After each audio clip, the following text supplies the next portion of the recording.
Be ready, start. In presenting the report and the statement of accounts for the year which ended on the 31st March last, the chairman said, as you will have seen from the report which has been circulated to you, your company has enjoyed a record year's trading.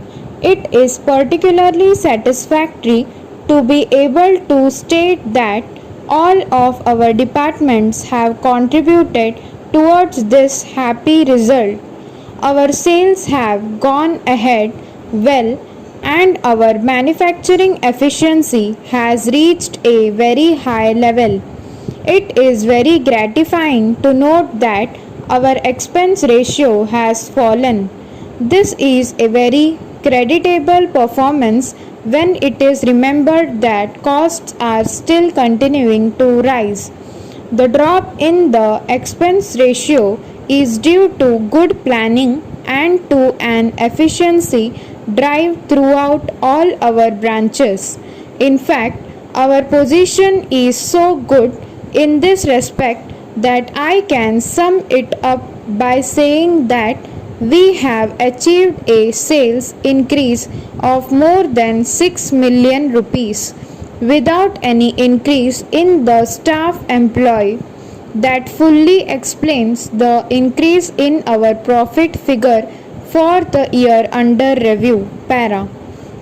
We have this year prepared a booklet called A Review of the Company's Activities, and this has been circulated to all the shareholders. It has therefore not been necessary for me to make my statement to the shareholders quite as lengthy as usual.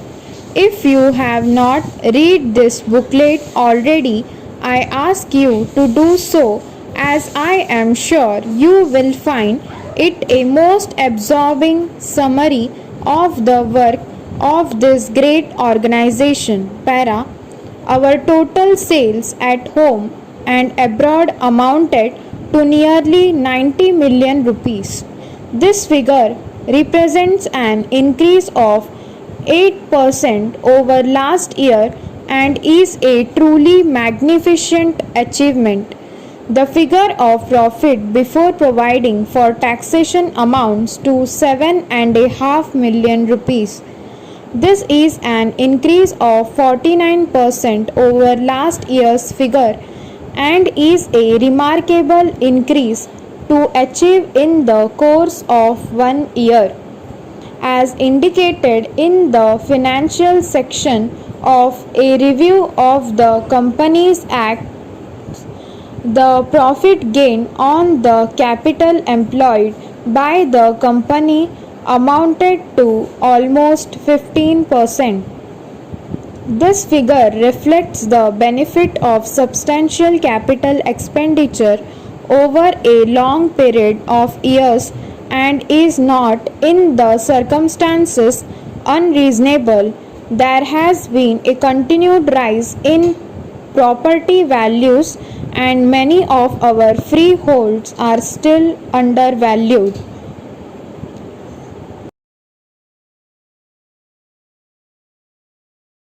Second passage. It is not an easy matter to give an exact definition of the efficient secretary, but I will deal with the question to the best of my ability. Para. She should have speeds of at least 120 words a minute in shorthand and 60 words a minute in typewriting, and have had a good education.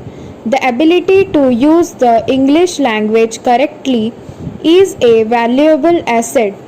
It would be useful to her employer if she had a knowledge of accounts and could do arithmetic. So far as experience is concerned, she should have spent at least 2 years as a shorthand typist. This would ensure that there would be no worries about the work of shorthand typing. Para. Turning to the personal qualities, two of the main items are tact and discretion. These qualities are of very great importance. This type of work involves dealing with matters which would be of interest to other people. She should not discuss her employer's business outside the office, and if, when questioned by an outsider, her knowledge of a subject appears to be limited, it is far better that this should be the case than that she should try to answer the question. Para. So far as common sense is concerned, although it does not appear as a school subject, a girl should use her common sense in whatever work is allotted to her. Para. Loyalty to an employer calls for the sacrifice of one's time when work is required to be done within a certain period.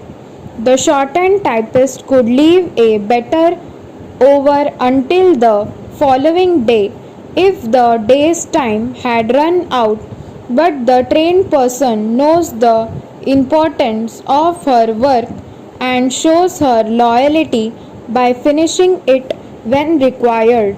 Para. An equable temper is another personal quality which is of great importance. The secretary should be ready to accept blame but only if it is deserved. Para.